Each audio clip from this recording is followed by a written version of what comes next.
बिस्मिल्लाहिर्रहमानिर्रहीम।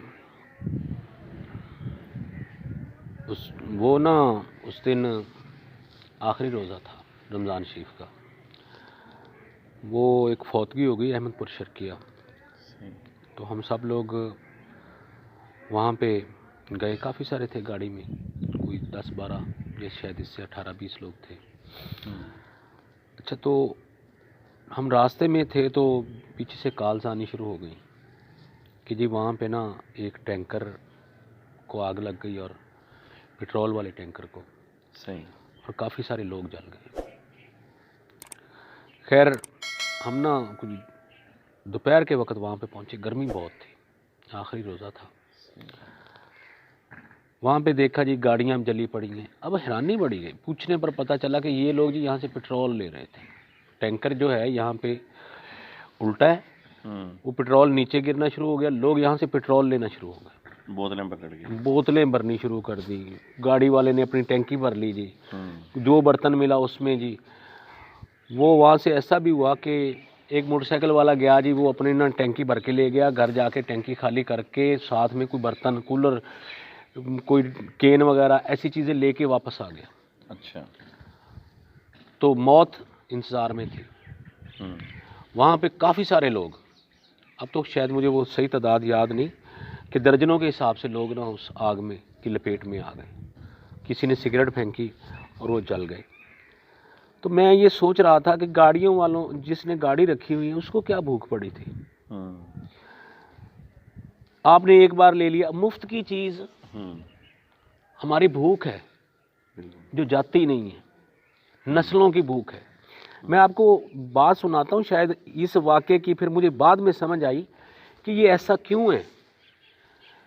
साहिब अहले सरवत लोग, जो कुछ दौलतमंद लोग भी थे, वो भी उस आग की लपेट में आए, वो भी उस माले मुफ्त से फैज़याब होने की कोशिश कर रहे थे। तो वो मैं आपको एक वाक़या सुनाता हूँ। हुआ इस तरह से कि मेरे अजीज़ यहाँ पे गांव में फौत हुए, उनकी कुलखानी थी। अच्छा, अब कुलखानी पे मेरी ना ड्यूटी दोस्तों ने लगा दी, बाकी लोगों ने, इंतज़ामिया में हम थे। तो यार ये मस्जिद से लोग आ रहे हैं, तो यहाँ पे ना इनको तरतीब से बिठाना, पहले ये वाली लाइन, आखिरी वाली लाइन, फिर उससे अगली, फिर उससे अगली, फिर उससे अगली। लोग अपनी मर्ज़ी से कोई उधर बैठ गया, कोई उधर बैठ गया, वो तरतीब नहीं रहती। बीच में कोई वो प्लेटें रखी होती हैं चावलों की, वो कुछ खाली पड़ी रह जाती हैं, कुछ वैसे जी, कई किसी को सही मिलता नहीं, खाना ज़ाय होता है, क्योंकि बेतरतीबी में तो सारे काम ही गड़बड़ हो जाते हैं। खैर ही मैं वहाँ पे खड़ा हो गया जी। अब जो साहब आ रहे हैं, मैं उन्हें कह रहा हूँ जी भाईजान चौधरी साहब, आप उधर तशरीफ़ ले चलें, जनाब मलिक साहब, जनाब हाजी साहब, खान साहब। मैं उनको ना फिर जिस तरह से, उस तरह से उनको लीड कर रहा था। उन्होंने कह रहा था जनाब आप उधर तशरीफ़ ले चलें, उधर तशरीफ़ ले चलें, आप उधर से बैठें, इस लाइन में बैठें, इस लाइन में, इस लाइन को पूरा कर लें। इस तरह से बात हो रही थी। एक साहब आए, उनके हवाले से ये बात मालूम थी कि वो किसी मंडी में जाते थे, तो उस मंडी का रेट उनके जाने से निकलता था। इतने कह लें कि बिजनेस वाले आदमी। उन्होंने बड़ा अच्छा सूट पहना हुआ हो, ऊपर ये वास्कट पहनी हो, और जी सर के ऊपर वो शिकारी टोपी जो आगे से थोड़ी सी बड़ी होती है, वो पहनी हो जी। अच्छी पर्सनैलिटी, कद काठ, उम्र सीधा, यानी 55-60 के करीब उनकी उम्र हो, कम से कम 55-60 के करीब उनकी उम्र होगी, और पढ़े लिखे भी कुछ।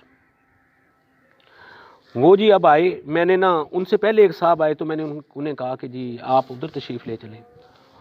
उसने मेरी तरफ यूं करके देखा, देखने के बाद ऐसे किया। अच्छा, तो वो उसका फेल था। मैंने कहा ठीक है जी। वो अपनी मर्ज़ी से बैठ गया। अब मैंने उन्हें कहा जी कि वो पहले आने वालों में से था, मैंने उन्हें कहा जी आप भी पहले उस लाइन में चले चलें, उसमें बैठे। उसने मेरी तरफ देखा और अनदेखी की, और वो चल पड़ा जी। अब वो लाइन में इस तरह से जा रहा है, आगे आगे जा रहा है, देखता जा रहा है प्लेटों को देखता जा रहा है। एक जगह पे वो बैठ गया। उसने एक प्लेट उसके सामने थी, एक प्लेट उसने और अपने पास की, उसमें से बोटियां निकाली, इस प्लेट में डाली, डाल के वो जिसमें बोटियां, जिस चावलों में से बोटियां निकाली, उस प्लेट को परे रखा और इसको खाना शुरू कर दिया। फिर मुझे समझ आई कि ज़ाहिरी तौर पर ये जो दौलत आ जाती है, इससे भूख नहीं जाती, बिल्कुल। नीयत की भूख नहीं जाती। उसके फ्रीज़र में पता नहीं कितने किलो गोश्त पड़ा होगा, फ्रूट पड़ा होगा, सारी चीज़ें मुयस्सर होंगी, पैसे जेब में पैसे भी थे, लेकिन वो मुफ्त वाली बोटियां जो हैं उन पे नीयत बरस रही थी। तो फिर मुझे उस वाक़े की समझ आई, ये नस्लों की भूख थी जिसकी वजह से उस मौत का शिकार हुए लोग, उस आग की लपेट में आ गए। नस्लों की तरबियत भी की है ना नबी सल्लल्लाहु अलैहि वसल्लम कि नबी अलैहिस्सलाम छोटे छोटे बच्चों को कहते थे कि भाई अपने आगे से खाओ, अगले के बंदे के आगे से ना उठाओ। अल्लाहु अकबर। और हमारे उस्ताद भी एक बात कहते थे कि ना, कि उनका दौरे तालिब इल्मी था। कहते हैं कि मदारस में जो होता है ना, वो गोश्त ज़्यादा नहीं होता जी। तो एक दफ़ा क्या हुआ, 4 बंदे बैठे हुए थे, बोटियां जो है ना प्लेट में 5 आ गई। कहते हैं कि वो हर एक ने ना, तालिब इल्म ने अपने अपने हिस्से की एक एक बोटी उठा ली। अच्छा। आजकल बहुत बातें होती हैं मदारस वालों पे, मैं इसलिए ये बात कर रहा हूँ। तो कहते हैं वो जो 5वीं बोटी थी ना, वो एंड तक जो है ना वो घूमती रही उस प्लेट के अंदर। हाय हाय, क्या एक बात। आगे जाती है, वो आगे तक दे के शोरबे के साथ ना रोटी लगा लगा के खा गए। वो एंड तक जो है ना वो बोटी जो है ना घूमती रही, हत्ता के 3 खा के उठ के फिर वो जो आखिरी उठा ना उसने वो बोटी खाई। तो वाक़ईतन ये नस्लों की भूख होती है, ये तरबियत नहीं है हमारी। हाँ जी, तरबियत का भी कुछ असर होता है जो कि आजकल ख़त्म हो चुकी है। हमारी तरबियत, जिन्होंने तरबियत करनी है उन्हें तरबियत की ज़रूरत है। बिल्कुल।